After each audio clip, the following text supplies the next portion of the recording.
آخری چیز ہے، اس کے بعد بھی اگر آنکھ نہیں کھلتی کسی انسان کی تو میں نہیں سمجھتا کہ وہ اپنے گرد اس نے جو یہ فلا تزکوا انفسکم، اس نے جو اپنے گرد تزکیہ نفس کا ایک مصنوعی حالہ بنا لیا ہے، کبھی بھی وہ اس حالے سے نکل سکے گا اگر اس حدیث سے بھی آنکھ نہ کھلی۔ اور وہ حدیث کیا ہے؟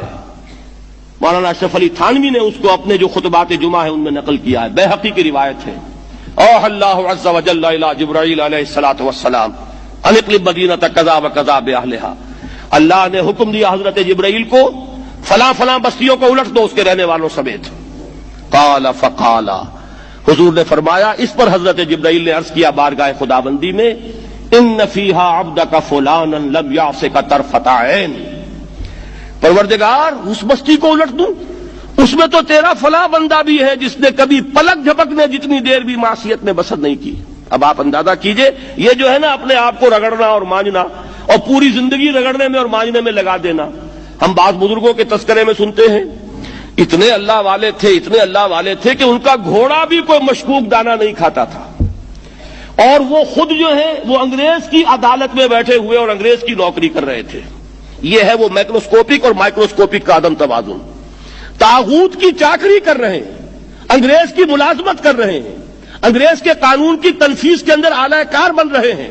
لیکن ذاتی تقوی اور ذاتی نیکی اور ذاتی للہیت جو ہے اس کا معیار یہ ہے کہ ان کا گھوڑا بھی مشکوک چارہ اور مشکوک کھانا نہیں کھا سکتا۔ یہ ہے وہ عدم توازن، اس کو نوٹ کیجئے گا، جس کو کہ اس حدیث میں محمد الرسول اللہ صلی اللہ علیہ وسلم نے واضح کر دیا کہ حضرت جبرائیل عرض کرتے ہیں کہ اللہ فلاں بستی کو الٹ دوں،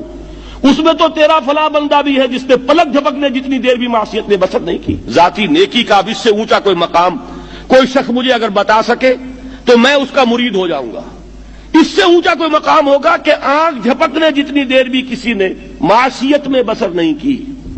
ذاتی نیکی کی معراج۔ لیکن حکم کیا ہوا بارگاہ خداوندی سے؟ قال فقال، حضور نے فرمایا، اللہ تعالیٰ نے حکم لیا جبرائیل کو، اقلب علیہ وعلیہ، الٹو اس بستی کو، پہلے اس بدبخت پر پھر دوسروں پر۔ کیوں؟ فإن وجهه لم يتمعر في ساعة قط، اس لیے کہ اس کا چہرہ کبھی